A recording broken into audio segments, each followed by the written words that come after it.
Hi everyone, hope you're doing well from wherever you're watching this channel, depending on your time zone. Now, we've had a discussion in this country about the Adani group as far as the Jomo Kenyatta International Airport is concerned. Kenyans raised so many questions, and their questions were really valid. The issue of agreement between the Kenyan government and the Adani group. You look at those agreements, they favored Adani, but Kenyans were not favored in any way. So looking at that, this government was not convinced that Adani is not the best. They were forcing Adani on our throat. But something happened. After US indicted the owner of Adani, that is the time William Ruto changed his mind. Adani has been mentioned in fraud issues severally in India, in many other countries. But it was until Adani was indicted in US. A warrant of arrest released. That means he should be handed over to foreign forces. So that's what changed Ruto's idea. And during the address to the nation, Ruto cancelled the Ketraco contract with Adani and JKIA 1. Now, what has surprised me, and of course many Kenyans are also surprised with this, is the current reaction of the minority leader, Junet Muhammad, on Adani issue. You know, when you are the minority leader, you are the watchdog of the people. That means you're not here to support the government agenda, but really focus on where they are failing largely. Yani ni sawa tuna kusema opposition leader. The person sitting on that chair is Junet Muhammad. So what is Junet Muhammad a reaction to Adani? For him, he believed that Adani was the way to go. He's surprised that Kenyans do not like Adani. He's surprised that the president cancelled Adani. And in his comic remarks, really that is no longer even a comic as of now, he talked about Adani was supposed to fix a leaking roof at Jomo Kenyatta International Airport. That they were coming to fix leaking roofs, to facelift JKIA. But now he's surprised that Kenyans do not like this. He gives an example of the expressway through PPP. It is surprising his argument is not adding up, but it points to a direction. The current relation between ODM party leader, and Ruto and his UDA party. Mr. Speaker, I don't feel, my God, I request, I'm praying to God that I don't appear there at a time like now when it is raining. Because it can be worse. You don't, Mr. Speaker, Kenyans must know, and I'm telling those Kenyans who gave their strong views on the Adani issues, Mr. Speaker, now to give views now on how they want us to transform the airport, Mr. Speaker. It can't be one-way traffic. If you say the Adani thing is bad, then now is the time that they should give us ideas, views on how to improve our airport. That is the first place visitors interact with this country, Mr. Speaker. You land at the airport. You don't know whether you have landed at Kisumu bus park or you have landed at the national airport. Even Wilson is better of late because it's smaller in size and the traffic is smaller. At the Jomo Kenyatta, things are bad, Mr. Speaker. And you can't tell me it is the government that's supposed to fix everything. Yes, they have to do their work. They can fix what they can fix. But look at the standards. Look at what's happening globally, Mr. Speaker. Look at how PPP has transformed many countries. Go to this place, Turkey, Mr. Speaker. There's a complete new airport of bigger than Migori town, where I come from. Bigger than Migori city. Migori is not a town now, it's a city. Bigger than Migori city, Mr. Speaker. And it was done through PPP. We want to be a hub. We want to be the hub of this region. Look at what's happening in Ethiopia. Look at what's happening. And then our mind is fixated with issues that we think are them against us. Who is doing this? Who is doing that? I may not vote for Adani myself. But what I want to say on the floor of this house is that for those of us who are against Adani, let us now give alternative views. Let us now give you alternative ways that we can improve our airport, Mr. Speaker. We can't just be saying, oh, Adani was bad, without giving any alternative, Mr. Speaker. Mr. Speaker, I want to give you a very good example. If today we did not have this expressway, because this expressway also came through PPP, how shall we be accessing our airport today from this point? Today you can take less than 10 minutes to go to the airport. If this expressway was not there, how will you reach the airport? Mr. Speaker, these are hard questions we must ask ourselves. We cannot do politics at the expense of killing the country.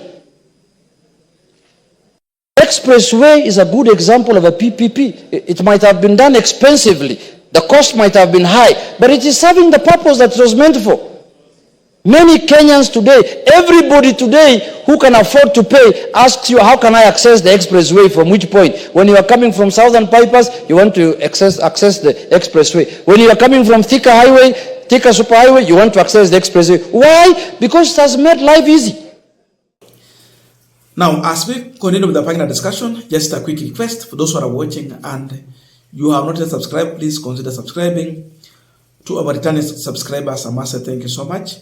And again, to all our viewers, please give this video a thumbs up.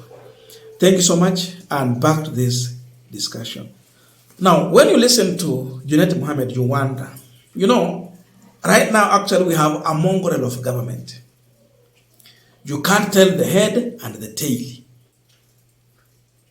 Ruto was describing a handshake between Uhuru and Raila as a mongrel of government. Now, this is a real one. A real one. So you would think Junet Muhammad is the majority leader and a UDA ally. But he is the minority leader and ODM member. We saw Raila supporting the issue of Adani. Then Ruto came in and he cancelled. I questioned this. Was Ruto setting Raila Odinga for embarrassment, or what was the meaning of that? Was he setting the, CS Opiyo Wandayi for an embarrassment? Because Opiyo Wandayi is the CS for energy. The issue of Ketrako, he really supported and defended Adani takeover of Ketrako. Was he setting them for an embarrassment? Now Junet Muhammad is here, beating drums for Adani. Don't we have engineers in this country who can fix the leaking roof? Or is Junet Muhammad telling us that Ruto appointed, CSS who are clueless to such a positions? Or what is he telling us? That we have PhD civil engineers and architects in this country, but they can't fix leaking roof. Just go to US, uangalia wale watu wanaorganize the traffic in the town, unapata is a Kenyan person. In these major cities in the world, utapata Kenyans are there doing wonderful job, but you come back home here, ni mchezo tu, ni sarakasi. Junet has talked about expressway as an example of public-private partnership, PPP. What he's not telling us is that the expressway was a project that started from zero. Kwa nini hawakuchukua the existing road there? They built expressway from zero and they earn their tax from there. But JKIA is an institution that has been there and it has close to 1.3 trillion worth of project. That is what this property is worth. 1.3 trillion Kenyan shillings. You are handing over to this Indian guy who wants to use the title deed to get a loan to fund any project or facelift within JKI. Why can't they go and start a new airport? Tuko na inaitwaje? Kuna city nyingine walikuwa wazi inaitwaje? Huku Machakos. ICT city. Ilikuwa ianzishwe. ICT city is in the progress. Why can't they suggest to Adani to go and build the world-class international airport at ICT city? Kwa mbona wasiende huko waanzishe from zero, then from there wanaweza tuambia 30 years we take revenue here. Then for life, this percentage, walisema 9 billion annually ama nini? 9 billion Kenyan shillings annually. Annually from what they started from scratch or what our great grandfathers left for us. It was a kind of grabbing a property belonging to the people. Junet Muhammad is supporting that. Yani saizi imebaki tu wa Kenya to really fight for what belongs to them, but not really necessarily trusting these elected leaders. ODM and its leadership is failing Kenyans. They are now joining Ruto when they were supposed to oversight this regime. You know, all members of parliament should be oversighting the government. That's their role. Legislate. Check on excesses and balances. But when you stand to beat drums for the government, what are you telling the people? We are on our own. No wonder Gachagua is becoming popular. It means anyone who comes out to oversight the government, point out the mistakes, put them to account for everything, then you stand in the gap. They are actually making Gachagua more popular with such kind of statements. This statement tells you that we are on our own. That's the reality. So because Raila alisema Adani iko sawa. By the way, Adani, mliangalia daily Adani inasema kwamba you cannot do any, including renovation, in any of the other airstrips and airport in this country unless you ask them for their approval. Yet they are only coming to manage JKI. Which kind of monopoly is this? We are fighting Kenya Power monopoly. Another monopoly want to come here. They are not coming with their money. The contract does not favor Kenya in any way. So anatuambia management ya hii nchi na ya JKI hawezi fanya repair. So it means anything that has failed in this country, rather than dealing with those who are making it to fail, we just have to bring in Adani and do everything. Or to jenge barabara, or to run everything in this country.